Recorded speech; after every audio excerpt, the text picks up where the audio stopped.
Welcome, and thank you for joining us. I'm Mary Grace Humes, and I'm a senior at CNU this year, and I'm one of Dr. Spranger's interns in the Office of Diversity, Equity, and Inclusion. Before we get started with introductions, I'd like to go over the format for tonight's discussion. We're going to try and stick to close to an hour this evening to be respectful of everyone's time. We'll have two parts. The first part will be predetermined questions, and the second part will be a Q&A portion. When we get to the Q&A portion, we may also have time for live questions as well. Please use the Q&A feature located at the bottom of the screen to submit your questions. Even if we cannot get to all the questions live, questions will be logged and saved so we can circle back around to them at the close of the event. So without further ado, let me introduce our moderator for the evening, Dr. Angela Spranger, Christopher Newport University's Chief Diversity, Equity, and Inclusion Officer. Dr. Spranger, the floor is yours. Thank you, Mary Grace. When President Tribble asked me to take on this new role, he specifically requested that I host a series of community conversations to talk about the Black experience, racism, systemic injustice in housing, education, healthcare, jobs, and other institutions. I initiated this dialogue series in service to Goal 1 of our university's Diversity and Inclusion Strategic Plan to create and maintain a culture that is inclusive, welcoming, and respectful of the various backgrounds and perspectives of the Christopher Newport community. In this momentous year, a year in which one Black man or woman was killed by police every week in the United States, according to CBS News, a year in which we saw record numbers of people voting by mail in order to preserve their health in a global pandemic, and record numbers of assaults on the integrity of the Postal Service and the vote by mail process. A year in which we've seen people, our own friends and family members sometimes, impugn the character of other people and organizations and processes that have been respected in this country for years. At this time of great significance, I wanted us to take an hour and think together about where do we go from here? Locally, nationally, and in terms of our shared perceptions of justice, just where? My guests tonight on this journey are Professor Harry Greenlee, Sophia Nelson, and Dr. Laura Puaca. I'll share their bios and they'll wave at you as I introduce them. Professor Harry Greenlee is an associate professor in the CNU Political Science Department. He holds a Juris Doctorate from the Ohio State University School of Law and a Master of Arts from Hampton Institute. Professor Greenlee has 30 years experience teaching political science and law courses, and one of his areas of expertise is hate crimes and hate groups in the United States. Ms. Sophia Nelson is a new adjunct professor here at Christopher Newport University in the Religion and Philosophy Department, but she's a very well-known CNN legal and political commentator, USA Today senior opinion columnist, and an award-winning journalist. Sophia has authored 3 nonfiction award-winning books. Her latest, E Pluribus One, Reclaiming Our Founders' Vision for a United America, could not be more timely or needed. Dr. Laura Puaca is an associate professor in the history department at Christopher Newport University. She's the director of the program in Women's and Gender Studies, as well as the director of the Hampton Roads Oral History Project. She holds a PhD in 20th century US and Women's Studies from the University of, let's go Duke. And now she went to Chapel Hill, so I got to poke at her just a little bit. I'm a Dookie. And tonight, we together are going to think through where we can go from here. Now, we're talking about huge topics in a small amount of time, so we'll just pop in on, we're going to start with voting, then we'll move to the Supreme Court, and we'll talk a little bit about justice. So let's start with getting some perspective on voting from Dr. Puaca. We recognize that this year is the 100th anniversary of women's suffrage in the United States. But Dr. Puaca, can you give us a little bit of perspective on that basic fact and then sort of the implications of that fact? Yes, absolutely. Thank you so much for hosting this too. So Dr. Spranger, as you rightly noted, 2020 marks the 100th anniversary of the 19th Amendment, which declared that the right of US citizens to vote shall not be denied or abridged on account of sex. And this, by most accounts, is a cause for celebration.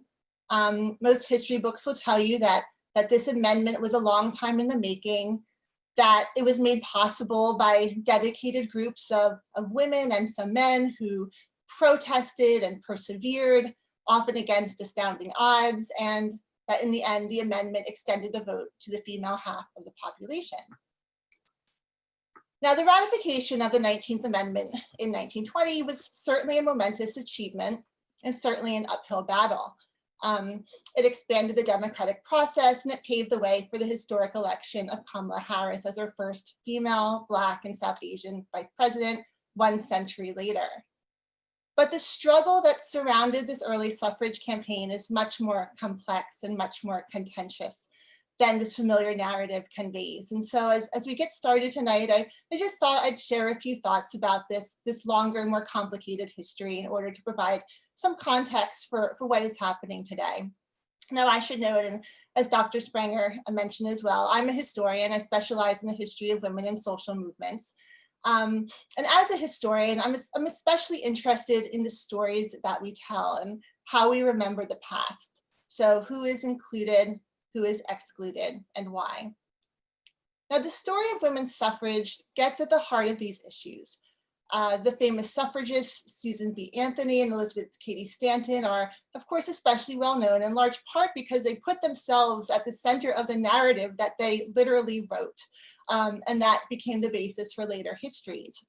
Now, as they document in quite impressive detail, middle-class white women like themselves organized and agitated for decades in pursuit of the suffrage amendment, an amendment that many saw as necessary for full citizenship and as a tool for shaping politics. But they were joined by many others who they largely left out of their narrative. Lots of different groups of women who worked on behalf of the vote for many different reasons. Most accepted the premise that the vote was a useful tool and one that would elevate women's status in society. But many of their visions were much broader. In other words, women's motivations for securing the vote varied widely. Working class women, for example, saw the vote as a tool for improving factory conditions. Black women saw the vote as a tool for strengthening their communities and for advancing education and for combating Jim Crow, for securing anti-lynching legislation. Mexican American women similarly pursued the vote to uplift and empower their communities while also securing their culture and while staving off racism. Meanwhile, lesbians and other queer women or women who formed domestic or romantic partnerships with other women and who did not have men to vote on their behalf, as it was often assumed that other women did, simply saw suffrage as survival.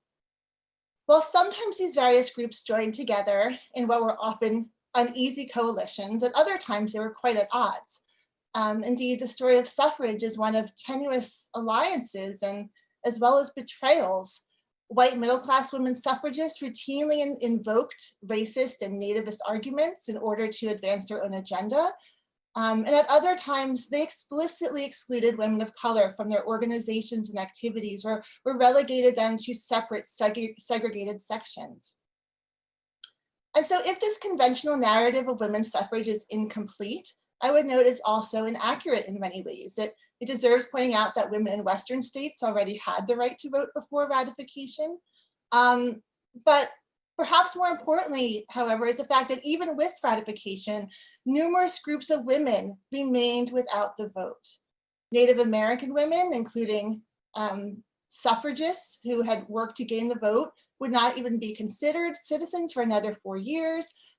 Asian American women would wait even longer.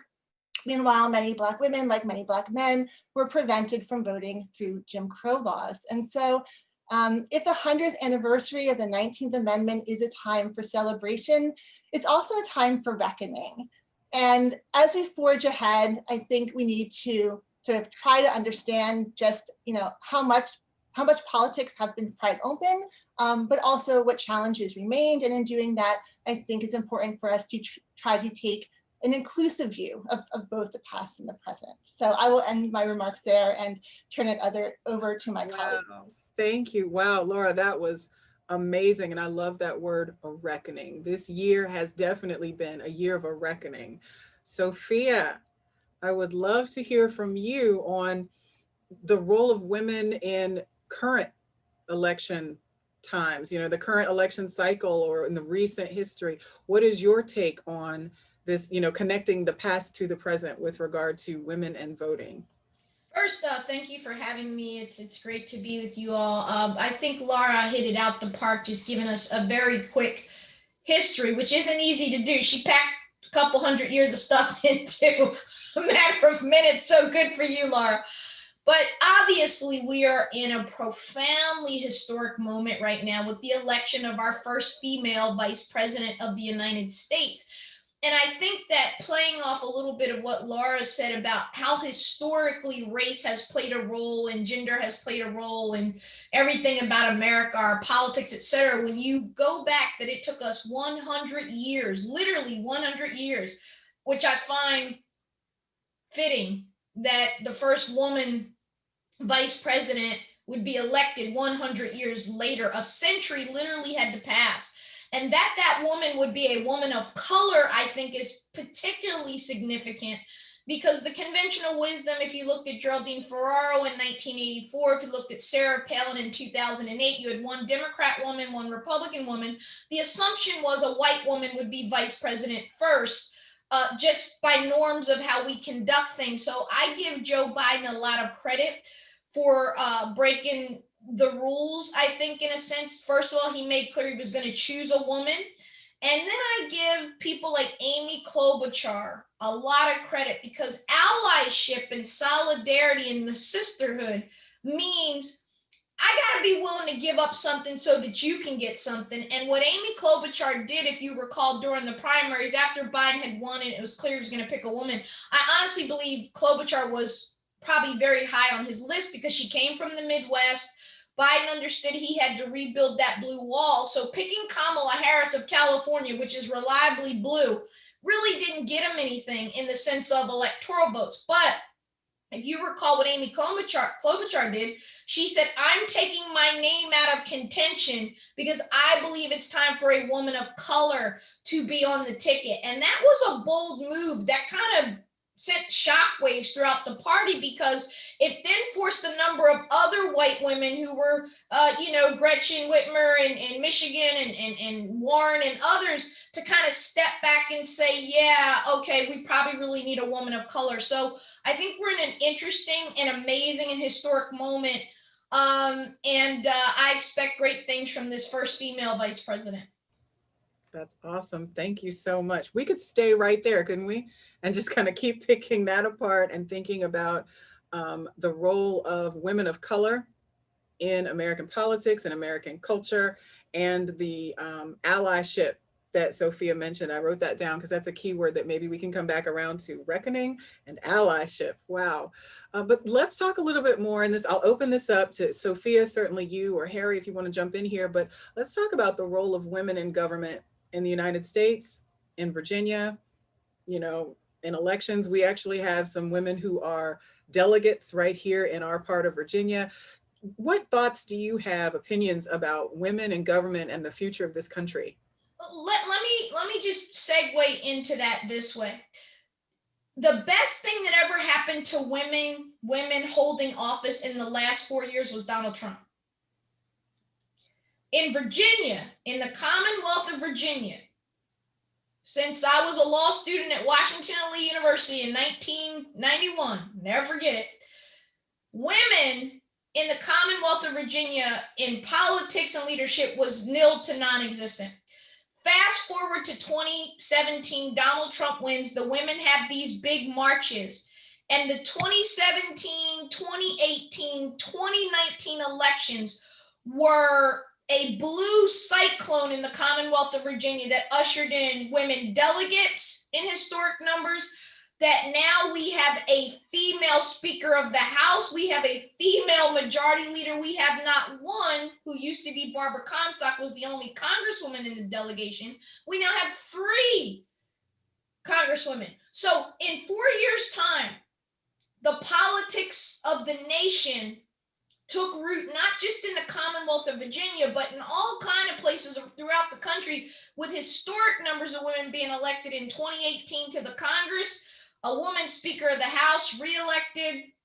And my point is that all politics is not necessarily local. I know folks like to say that, but in this case, women got riled up because of what they saw happen in 2016 and Hillary Clinton losing, and they came out like gangbusters, and that again was shown again here in 2020 as well. Thank you, thank you. Harry, go ahead. Angela, Yes. let me say this. I think it's very, very important that since we live in a nation that women outnumber men to start with, that the voice of the woman be heard. And again, we benefit when we have a variety, a difference of opinion in regards to different perspectives. Because again, as an African-American male, I can tell you my general perspective, but yet my wife as an African-American female may have a very different perspective, same way a Hispanic or Latino woman, or a white woman, et cetera, or Asian woman. So I think we all benefit when we get different perspectives from individuals. I think we're stronger. And something very, very basic, I think it's important that we show the proper modeling. And what I mean by that is that little children can look and say that one day they can also become the president, vice president, or whatever their abilities will allow them to achieve. And so I'm encouraged, having a daughter in particular, because I want her to reach her full potential. Yeah. And when I see the great things that women are doing, that I'm very, very encouraged. Thank you for that, because it is an inspirational time, regardless of your party affiliation. And I want to make that clear. Like, we have people on this panel who could speak from a very liberal perspective or a very conservative perspective. But what we're talking about tonight is just some history, some contemporary information, and then where do we go from here, just as people moving through this time together. But I will tell you, Harry, you reminded me of when Barack Obama was first elected president of the United States. I think it was the day after Election Day. I had a dentist appointment and I was sitting in the waiting room and I was looking at, it was either a newspaper, magazine, whatever it was, it had the president's face, the new president's face right on there. And a young boy came in with his mother and he had to be maybe 8, 9 years old. And his mom said, sit down right there, right near me. And she went on in the door to sign him in. And he looked at what I was looking at. I was holding up, the newspaper, magazine, whatever it was. And he looked and he said, I know who that is. And I said, you do? Who is that? And he said, President Barack Obama. And I said, yep. He said, I could be president too one day. I said, yes, you could, and it just did such good for my heart. Fast forward to now, the first time in years, people are feeling that same level of hope and enthusiasm because of the possibilities, young girls that watched Vice President-elect Kamala Harris make her speech in her all white Saturday night, and girls tearing up all over the country and all of the news clips and everything. It's a powerful time. And Sophia's right, the role of women in national politics on both sides of the aisle and independents as well really exploded. So there's something great that has come out of these last few years, is the energizing of women and people of color. Harry, I'm going to stay with you for a minute, though. Let's talk a little bit about the other side, the less inspirational side of things, and that is the concept of, let's see, I probably shouldn't use the word challenges, like voting challenges, but there have been all kinds of accusations and issues around voter suppression, voting rights, voter fraud, all of the negative stuff around voting. Do you have any thoughts about that? And it doesn't have to be in contemporary, it could be history, just what are your thoughts and observations there? Sure. I think to really better understand where we're at today in regards to the idea of voter fraud, suppression, or disenfranchisement, we have to look at it from a historical perspective. Probably for about the first 160 years of this great nation, you had to be basically a white male Protestant property owner. You had to be an adult and a free man. in order to vote. Now, there were some exceptions, but bottom line, that was the criteria for you to vote. And that maintained, again, for about the first 165 years of this great nation. Now, in 1870, we had the 15th Amendment that gave African-American males the right to vote. Now, again, that was quite significant, even though in reality, African-Americans did not really take advantage of the ability to vote because there were a number of obstacles placed in the way of those individuals. For instance, things like poll taxes and the literacy test were, again, other suppressive techniques to make sure that individuals did not vote. And it was just yesterday that we really did away with poll taxes as well as the literacy test. It was the Voting Rights Act of 1965 that did away with literacy tests. And it was around 1962 that poll taxes was terminated with the 24th Amendment. So it was just like yesterday for me. I know I'm a few days older than the rest of the panelists here. But then after we got through that process with the Voting Rights Act of 1965, that act, again, was revolutionary in regards to at least making it easier for individuals of color to vote. Well, in 2013, in the Shelby case, the Supreme Court literally gutted the Voting Rights Act of 1965. That act really kept in check certain states that had a strong history of discriminating against people of color, particularly in regards to voting and really being able to contribute to society. And so they had to have any type of voting changes checked by the Department of Justice before they changed voting requirements, et cetera. Well, when they gutted the act, immediately all those states that were being held in check did what? They went out and started changing the voting requirements to make them a lot more difficult for individuals to vote. And so now if you go to the current time, what do we have? We have this big debate among some people saying, well, there's a lot of voter fraud. I tell my students on a regular basis, I say, let's deal with facts now. And factually, there's no research verifying that voter fraud is an issue in this country. Now, you may run across small instances of voter fraud, very, very small instances, but there's no widespread voter fraud. Why do I say that? Well, in 2007, when President Bush was in office, he initiated a commission to investigate voter fraud. And what were the results? No voter fraud. Now, please note, President Bush was a Republican. Well, what happened when President Trump took office? He appointed Pence as Vice President Pence, as well as Secretary Krobacher from Kansas, to head a commission to investigate voter fraud. What happened?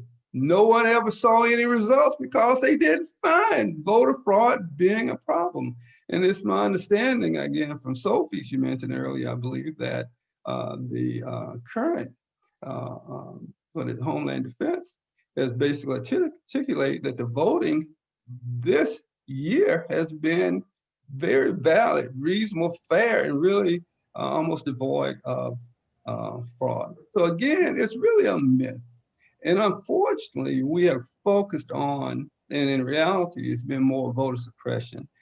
Two prime examples in Wisconsin and Texas. And we're talking about during a pandemic, during the primaries.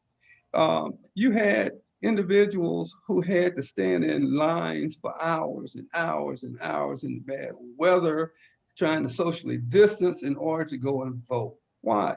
Because again, there were restrictions in regards to polling places. In Texas, the same thing. They end up reducing the polling locations, the drop boxes for people to vote.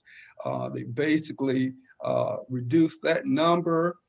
Think about the individuals who would go to the polling areas with weapons.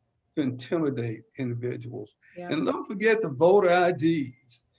You can just go on and on and on. The thrust basically has been to decrease individuals' ability to vote. And this is, again, the glue to keep our democracy together, the fact that we need people to vote. And one last example of something that I think is very, very important, particularly since we're on a college campus.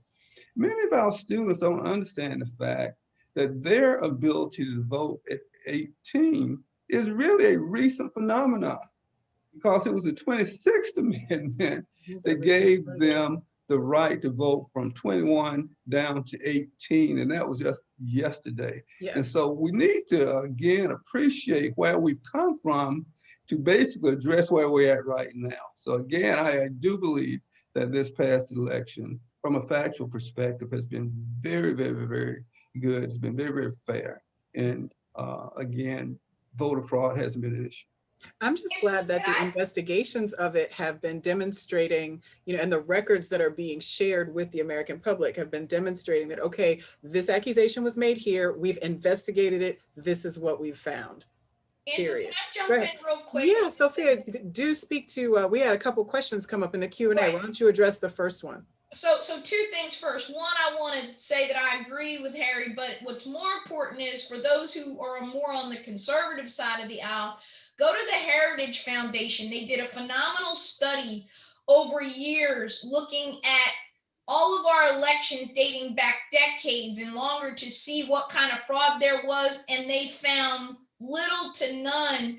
And the instances that they found dating back to the formation of the Republic were so minuscule that they came to the conclusion that voter fraud is just not something that happens a lot here in the United States. It happens in banana republics and third world countries, but it doesn't really happen here. That's first thing. Second thing is dealing with this issue of that was raised in the question, and I can circle back to this, but I think that this country is the beacon to the world for a reason.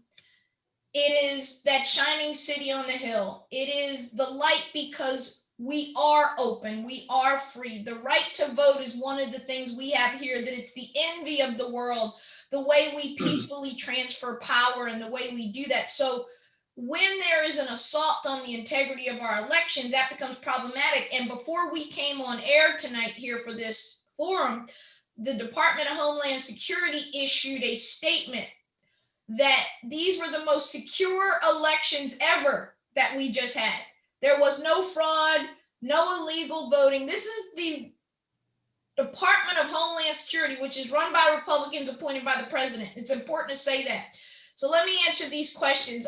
Greg Lloyd had a question. Greg, you wanted me to respond to this notion of whether or not Kamala Harris added anything to the Biden-Harris ticket. Well, of course she did. Electorally, California, like I said, is always going to be in the blue column. At least it's been for a very long time. And this election, as you saw, was fought in Pennsylvania, Michigan, Wisconsin, and then you went down to Georgia. You had a pickup in Arizona. I think that her presence as a woman of color helped to solidify the most loyal base to the Democratic Party, which is Black women. And I think that that was probably a significant contribution. And I think also suburban white women were very comfortable with her and who she is. And she's been in the public eye for a long time. So I think that that would be how I would answer that question. And then Angela, do you have another one you want me to answer? Let's come back around to that one in a minute, because okay. I think Laura wanted to jump in on that, but okay. Let's close the voting portion. Thank you. Okay. And thank you all. You're phenomenal. I'm so excited that you got together for this tonight. I'm watching the time though, and I want to make sure that we get at least into our Supreme Court and justice questions a little bit, but we had a question from Michelle that was pre-submitted. And so this kind of moves us into the where do we go from here portion. Michelle asked, how do we engage in meaningful conversations with people who vote against their own best interests or with people who are distracted? How can we respond to Michelle? Anybody on the panel able to speak to that? Mary's being nominated. Laura's Laura can, I think Laura, nominations from the floor. I'll take nominations from the floor. Laura, you can take that one. Unmute yourself. Mute myself.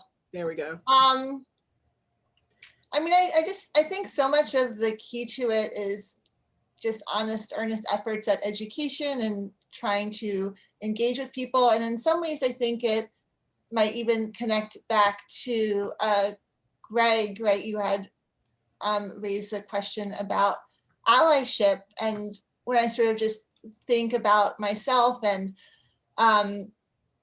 my role at, say the university, a lot of that I feel like is in some ways to, first and foremost, to just like listen to what needs to be done, to amplify the voices of, people whose voices need to be amplified. Maybe in some cases, those are, Black folks, or other times LGBTQ folks, but trying to, first of all, step back and realize, I'm not speaking from personal experience, and I certainly don't claim to be, but in terms of being an ally, I see a lot of that work as sort of being an intermediary, and especially when it comes to sort of working with my students to try to break down issues that they might not have encountered before, or in some cases may be resistant to, and trying to translate sort of bigger issues into ways that they might be able to understand, perhaps if it's sort of shared with them and, in sort of smaller bite-sized portions, so to speak. I think the allyship and having these courageous conversations, Angela, and I want to give you a hat tip. I know that you've been working real hard since you got appointed to this position this summer, after everything with George Floyd. And I want to give you kudos, because I think that you're doing a great job bringing together people who might not always connect, might not have dialogue, might not have the courage to say what they're thinking out in the open and have a chance to air it out and talk about it. So I think forums like this, and to everyone watching us, it is critical that we continue to have this dialogue. Like we talked about offline, being uncomfortable, getting into good trouble, as John Lewis used to say. I think we have to get to a place with one another where we can have a Starbucks, we can have a cup of coffee, and we can just say, well, here's how I see it. How do you see it? And in that allyship, our brothers and sisters who are Caucasian and those of us who are racial minorities, sharing our experiences and being empowered to do so in a way that there's no repercussion, there's no fear, there's no like, my God, if I say this, am I going to lose my job? Or if I, wear a Black Lives Matter, go to a march rather, is there going to be a consequence? We have to get to a place where we allow people to be people. And even when that's not our experience, that allyship that I talked about, what Amy Klobuchar did was powerful, because she shut down and said, nope, I'm going to take my name out because it's time for a Black woman to have a shot at this. And that's what's going to happen in corporate America, Angela, in the university setting, in industry, because we can have these kumbaya love talks all the time we want. But if there's not change and there's not allies who open doors for us and but have us at the table, that's how you change things. Yeah, absolutely. And I'll tell you, I'm really proud of the fact that it feels like the iron is hot at Christopher Newport this year. There's been so much that has happened on the national stage and even statewide. But I have been honored to, and thank you, I appreciate it. I've been honored to work with people that I had never worked with before, reach out to even in the faculty community that, people I'd not had the opportunity to partner with before. And just recently we had the first DEI book dialogue where several people, and of course, we're at a predominantly white institution, so it's going to be normal that in any group here, it's going to be primarily white people. But it was a group of folks ready to discuss the book by Ijoma Oluo called So You Want to Talk About Race. Imagine how uncomfortable that conversation was just by definition. I had to come into the conversation saying, I am not going to answer anything until after everybody else has had the opportunity to put their opinions out there. And I want you to feel free to talk. And it was a wonderful, freeing conversation. Dr. Danielle Stern led the conversation and it was powerful. You can feel change happening here at CNU and people being ready to talk about even uncomfortable things. And thank you, Laura, for pointing out the key word that I wrote down from when you were speaking a moment ago about allyship was amplify, to amplify the voices of others. That feels amazing. And until it doesn't anymore, until it doesn't feel amazing, it doesn't matter anymore for me to have a white colleague say, well, actually, I'd like to yield to what Angela or Dr. Spranger has to say, right? Until that's normalized, I'm going to keep celebrating all of my allies and all of the people who are brave enough and powerful enough to be able to share their power in that way. Sorry, Well, I did not mean to make a speech. Yes, Harry, go ahead. Let me just say this. I think the comments have been excellent regarding that, but we have some major challenges facing us. We're living at a time where facts don't matter to a lot of people, and that there's this concept called cognitive dissonance. You know, people don't like to be uncomfortable. And so social media, even though it is a fantastic instrument, it also creates major problems because people can say any and everything they want to, and people believe this. And so when people don't know what to believe, you know, we have this concept of fake news. We really have a major, major obstacle. If you look at the voting patterns, individuals who are college educated generally vote very, very differently from those people who don't have a college education. And they often view the world very, very differently. And so what the solution is, obviously having dialogue, particularly like what you are initiating here, but we really have some major, major obstacles that we're going to have to address that we haven't had to address 10, 15, 20 years ago. Well, you started something there, Harry, because I'm going to jump right ahead to another one of the things that we all talked a little bit about in our, pre-session conversation, and that was justice. If we get time, we can come back to analyzing the composition of the Supreme Court. But with our remaining time right now, I want to make sure that we speak to, you were kind of reminding me, with social media has been, I've done research using social media. I know that Laura researches impact of social movements. But we saw in 2016, 17, the negative effects of social media movements spurring people to behave badly, right? We saw the nation's attention captured by people who had been encouraged to converge on one of our cities in Virginia, on Charlottesville, and to behave badly. And that was a very, very polite way for me to say it, but it was white nationalist behavior at UVA in Charlottesville. Well, I'm sorry, go ahead, Angela. I ain't even asked a question yet. Yes, ma'am, go ahead. What do you think? No, I was just going to simply say that you can fast forward from Charlottesville to here, and Joe Biden launched his whole campaign in response to that, Charlottesville, which is, again, the impact of this has been extreme and fascinating if you think about it. We've come full circle back to it. Fascinating in the horrifying way a car accident. Absolutely. I'm trying to use good words. I'm trying to be right. We're trying to behave. Right. But go back. So the history of hate activity in the United States is a painful one. What do we need to be concerned about moving forward? Well, I mean, I'll take it. I think we all should answer this. Well, Harry, you got my girl started. I don't know who you're talking to. Harry, you want to go first? You want me to finish? Yeah, go ahead. Ladies first. So let me just say this, and I think we should all give a response to this, which is we're living in real time right now with something Harry said that I don't think we've ever seen before in the United States.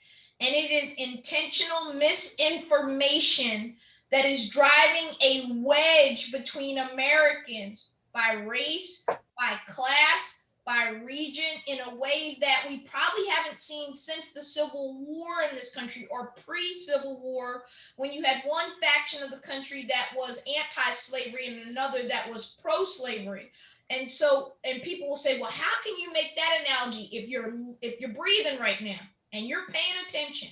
75 million people voted for Vice President Biden. 71 million people voted for the President of the United States. and look at the demographic breakdowns, look at the tempo and the temperature that we've seen post-election. I don't know if you knew this, Harry, and I'd love to get your thoughts on this. I didn't realize that there was a movement afoot all throughout the country where candidates who lost on election night are now protesting the election and they refuse to concede. It's not just the president. I was reading about this in the Washington Post today and I was aghast. And so we're in this misinformation that you brought up, intentional distortion of facts and truths to push our own agenda. That's some scary stuff. That's authoritarianism. That's not America. Absolutely, absolutely. Let me just comment about the hate crime part of it, okay? The FBI Director Ray, in September, while testifying before the United States Senate, he stated basically that white supremacist groups represent the #1 threat to our tranquility in this United States, okay? They were the greatest threat domestically to this great nation of ours. And so I can't articulate that better than what the FBI director stated. We have over 1,000 hate groups in this country. Every state in the United States, except for maybe one, New Mexico, have active hate groups. And I'm just not talking about one, I'm talking about numerous. In the state of Virginia, we have numerous hate groups. That was going to be my next question. We do? Well, let me just share this with you. Two things, and I'll give the others a chance to speak. We had in the state of Virginia in 2017 to 2018, the number of hate crimes doubled in the state of Virginia. In my hate crimes class, I show a little vignette to students where this white supremacist, a young, handsome, articulate young man in Northern Virginia who heads the white supremacist group, has articulated that their goal is to infiltrate the young Republicans on college campuses. This is from him. And so college campuses are really fertile territory because we have young, idealistic individuals, and they're easily sometimes led astray by individuals who are not well-intentioned. And so we have a massive problem. The #1 issue in regards to victims of hate crimes is based upon race. African Americans are the #1 victim of hate in this country. And so we have many miles still to go to address this. And I haven't even talked about the militia groups. In the 1990s, militia groups were hot. Well, they still are increasing in regards to their number and also degree of violence. And so we have many, many, many issues still to address. We have hate crime legislation in almost every state except Wyoming and South Carolina. That tells you how bad it is. President Obama in 2009 passed the Matthew Shepard, James Byrd federal statute in regards to dealing with hate crimes. But the bottom line, the research indicates that hate crime laws do not prevent people from committing hate crimes. Yeah, It's more just like symbolic. diversity training doesn't prevent people from behaving badly in the workplace. So what about hate speech? Is there any, there's a question coming up in the Q&A, Harry. What about limiting freedom of speech? I mean, if you have hate speech that's been linked to violence, do we limit freedom of speech? Here we are on a college campus where we're known for protecting freedom of speech to the chagrin of some folks. How do we move forward there? Well, let me say this. You're on a slippery slope when you start talking about the First Amendment and limiting speech. As much as I hate the use of the N-word, regardless as to who articulates it, I understand the fact that, again, it can be protected speech. Because once we go down the road of saying you can't say this, that, and the other, you know, who's going to make that determination? And so I don't know if we really, really want to. What we have to do, I think, is to educate, motivate individuals to change behaviors. And that's something that we have to start very, very early, because children, they ingest the racial slurs, all the nasty negative things from really between the age of 2 and 7. And so if we don't get these young individuals we really are going to have a massive problem. Yeah, Let yeah. me Thank you, Harry. piggyback And quickly. actually, hang on, wait. I want to make sure that Rebecca's question is fully answered. She's saying she agrees. So I was going to invite Laura if she wanted to speak to that hate speech or freedom of speech concept, and then we'll come back to you, Sophia, okay? Laura, did you want to add in? You have to unmute. I keep forgetting to do that. I mean, with regard to hate speech and hate crimes, I mean, I keep thinking about sort of the root of the issue, or at least part of like where it stems from, right? And I sort of associate with this kind of sense of entitlement, right, or unchecked privilege, and She said. and I just feel that You went there. you know, if we're able to sort of like question how do we, you know, combat hate crimes is obviously a huge one, but if we can, you know, work at the level to address things like this sort of sense, you know, entitlement and unchecked privilege, then that's sort of a starting point, I guess, in my mind. You know, I'll push back a little. I'm teaching the kids right now in my legal reasoning class. I actually have them reading materials about protests versus voting rights and how they square and kind of this new age. Their generation likes to protest, much like their grandparents, the baby boomers. And I think that when you get to this issue of free speech, you know, we're Virginians, and Thomas Jefferson, you know, and the founding fathers, I think, really got it right in the First Amendment and the Bill of Rights, the importance of that individual liberty. And I don't think we ever want to lose that. And I think there's this real delicate balance. And one of the things that happened in this election cycle that troubles me is the country is very split. And one side thinks that free speech has not gone far enough. And the other side feels like if you clamp down on my speech, even if it's hateful, even if it's racist, even if it's homophobic, whatever it is, now you're a socialist. And that socialist word is something we ought to have a whole other panel about at some other point, because that's the undertow of people feel like their liberties are being pulled from them. And that's why you've got this vicious, like the sides just don't disagree now. They don't like each other. They want to hurt each other. And that scares me, because that means we're in trouble. We've lost our civility, and that's a problem. But Let me just say this. Go ahead, Harry. Let me just say this very quickly. See, most individuals don't realize the fact that the Bill of Rights, for instance, they're not absolute. And what I mean by that is that they can be restricted. First Amendment, for instance, fighting words, you know, they're not protected. Yelling fire in a crowded theater and there's not a fire is not protected. You know, in the case of Virginia v. Black, the case came up in regards to burning a cross, you know, because Virginia had that as a crime. And the Supreme Court said, well, you can burn the cross just so long as burning the cross is not intended to intimidate. And so again, there are restrictions. My students get angry at me when I talk about the Second Amendment. You know, everyone goes off about the Second Amendment. And I tell them once again, the Supreme Court has articulated the fact that again, you may have the right to own a weapon, but again, you don't necessarily have the right to own a bazooka. You know, there can be restrictions, limitations. And those are the things that we need to first recognize, the fact that in and everything you can't do and say. But let's be honest, all of us here are in our little ivory tower. We're college professors. We're real educated. We read the Constitution. We write books. We're all pontificating from their point of view.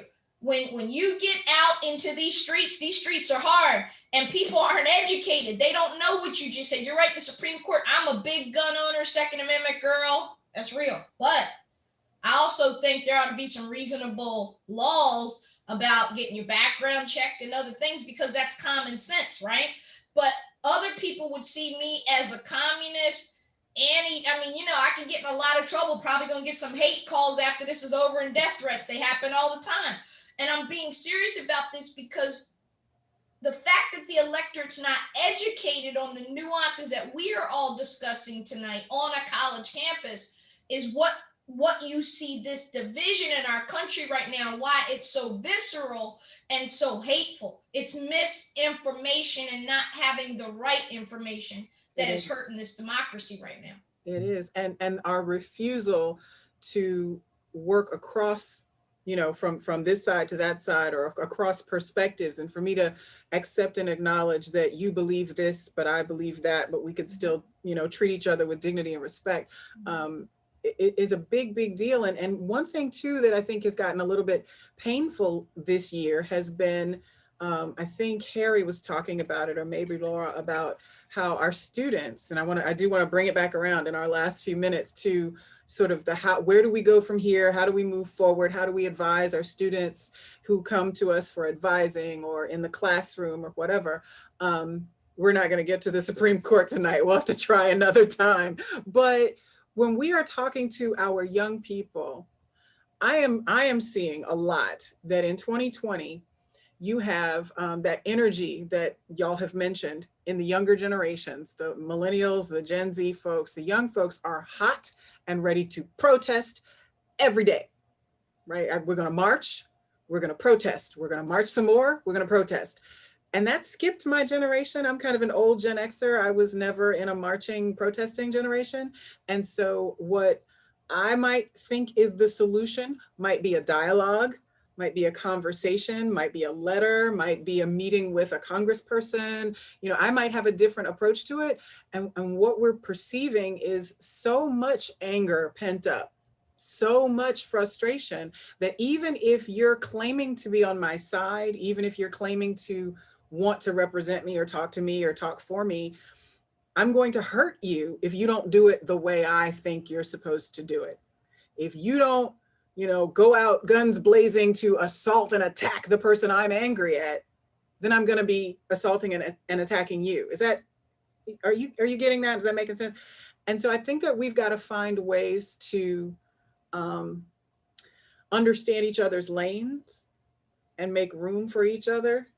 There are the protesters and the marchers. There are the letter writers. There are the dialogue hosts. There are the networkers. There are the, you know, whatever other, you know, but we're all trying to move forward, should be the idea. What do you think? Have you seen some of that angst and energy in your classes as well, Laura? I mean, I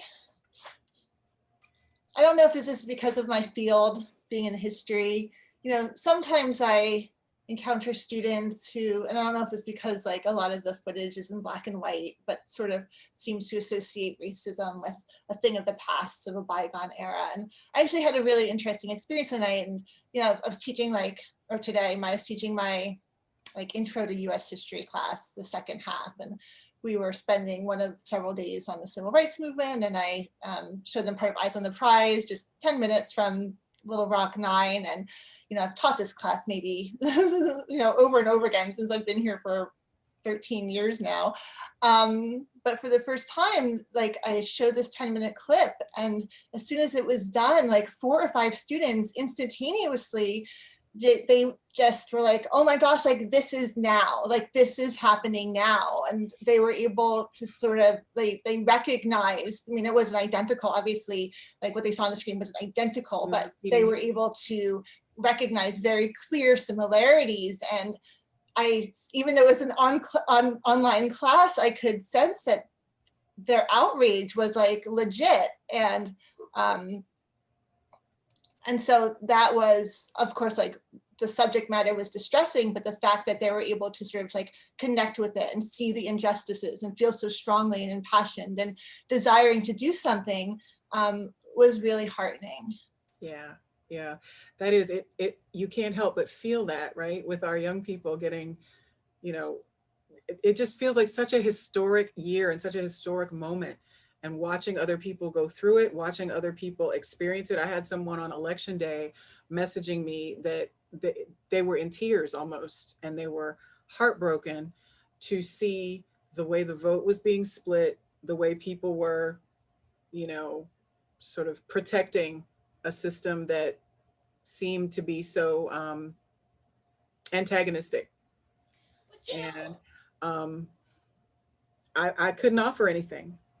You know, I was just like, I feel it with you, I understand, but A lot of people feel that way. A lot But of you people know, are. Angela, the thing is, one of the things that I've become acutely aware of, and it's heartbreaking, but it's just real. People are interested in what affects them. And we get down to the most raw way we can put this. People are interested, is my 401k doing well? Can I put food on the table? Am I okay now? That's not to say, obviously, the response to the George Floyd murder was phenomenal. And that's because a lot of people were at home and people were paying attention in ways that this stuff has happened many times before.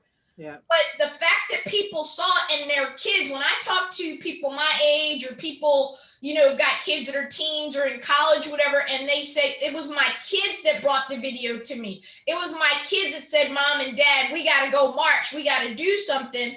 And so we've become complacent, and the young people are saying no. And God bless them. I really think they're going to be the generation of Americans that eradicates as much as possible racism and all the other isms, because they just don't roll that way. They really believe in the UN Rainbow Coalition of their friends, how they date, how they engage. And I think that's a positive thing. I think they're going to force change in ways that our generation, Angela, Gen X, we didn't do much of anything about anything. No, not like that. Not at all. Just wasn't us. And I love that you're kind of touching on, and I'd love to hear from Harry and Laura on this question. Rebecca has posted, what's your take on how relationships have been strained due to finding out who people have voted for? Are we supposed to ignore that people may have voted for someone who will directly hurt someone else? Are we supposed to remain civil? I'll go ahead and start. I will just answer the last question and say, yes, we are supposed to remain civil. So whatever it takes to preserve your peace and to remain civil, you must do that. That may mean if somebody is getting in your face because they know you voted a certain way, or they're challenging you because they voted a certain way, my response is a little bit avoidant, and I will say, I'm not going there with you. Now, I'm opening up the floor. Harry, what would you do? What do you say?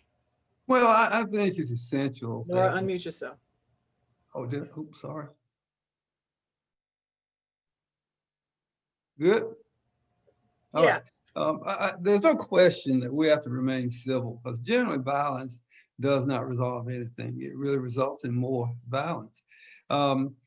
Personally, when I talk to individuals, with students, people outside of the university, I try to be as honest as I can and try to be as factual as I can. And I think this is how you get people to change perspectives, and maybe they will change, I will change my perspective. But people have to be willing to at least hear you. So if people are not willing to listen to you, it's a lost cause. It really, really is. And it's a waste of time. And so it's a challenge. Mm-hmm. It really, really is a challenge. I have difficulty.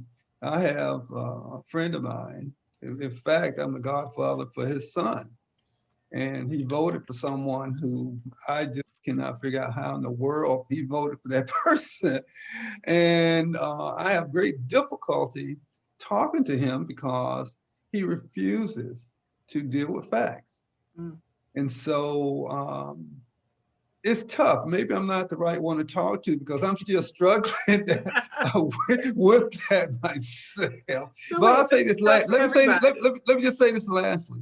For a long time, many of the American people thought that when polled, they hated Obamacare until they realized that the Affordable Care Act was Obamacare. And so it's very difficult to talk to individuals who don't understand some of the very, very basic things, and you like to think that people, when they vote, they're going to vote their interest. And in many instances, they don't. I don't know if it's out of ignorance or what, but let me just say this for future reference. One of the biggest reasons we have all the conflict that's occurring right now in this country is just not politics. It's the fact that this country, the demographics are changing. And race connects to everything that we do in this country. And until we finally have a dialogue on race in this country, and I'm talking about a serious dialogue, we're going to continue to be at each other's throats. Mark 3:24 says the following, in essence, that a kingdom that is divided against itself, that kingdom will fall. Mhm. Yeah. Wow. Thank you so much, Harry. All right, we are at 8:01. Laura, closing thoughts? Well, I mean, I wish I had a brilliant answer in terms of how to, deal with folks in your life who are clearly voting against things that you hold dear. And it's something I'm sort of struggling with personally and is taking an awful lot of energy. So I wish I had a brilliant idea, a brilliant response, and trying to sort of pursue paths of reconciliation and education and all of those things that I normally espouse, but it's hard. It's really hard, and especially when there are folks who are very close to you and you clearly don't see the eye to eye. And yeah, that's okay. It's okay. So I think we're all agreeing that the where do we go from here part is that we four tonight, and everybody who has chosen to join with us tonight, we choose to keep trying, right? We choose to have some degree of conversation until it gets to a place where we just can't, and then we have to give each other space and give ourselves space. And we choose to continue trying to pour our very best into our students and into the other people in our lives so that we can all move forward together. Is that a reasonable place for us to close for tonight? Listen, I want to thank you all so much. Obviously, again, I had these huge topics that I was hoping we would cover in an hour, but all that means is that we have to come back and tune in again. Next month, we'll be talking specifically, there was somebody who asked about this, we'll be talking specifically on December 3rd about allyship and agency and the relationship between those two. And we have a phenomenal panel lined up for you then, so keep an eye out for that. But as of right now, does anybody have any burning thoughts that they need to get out before we shut down? Because I'm just gonna say thank you one more time. Yeah, thank you, Angela, for all of your work on this. Oh, absolutely. Thank Angela, you. I would just close with thanking you again for the work you do. It matters. Thanking the president of this university for having the courage to put you in the spot he did, to entrust you with these dialogues. Allyship can be with white men. Some of my best mentors, white men, can be with people that don't look like you. Sometimes your own people who look like you aren't going to be as helpful. So we need to break down these barriers, I think, Angela, and have the courage to keep talking to each other. I think Harry's got it right. Unless we have that serious conversation that I believe President Clinton tried to start in the 90s with his One America initiative and all that, and it didn't make it off the ground really, until we get willing to have those hard conversations, things won't change. But I want to thank you, the university, and our president, because I think he had a lot of foresight and insight to do this, because I'm sure he caught a lot of grief for it from some. Yes, thank you so much. So you said it for me. Thank you to President Tribble and to our entire university community. And everybody just stay tuned, because our DEI dialogue series is about to take off in all new ways in the coming months. So stay tuned.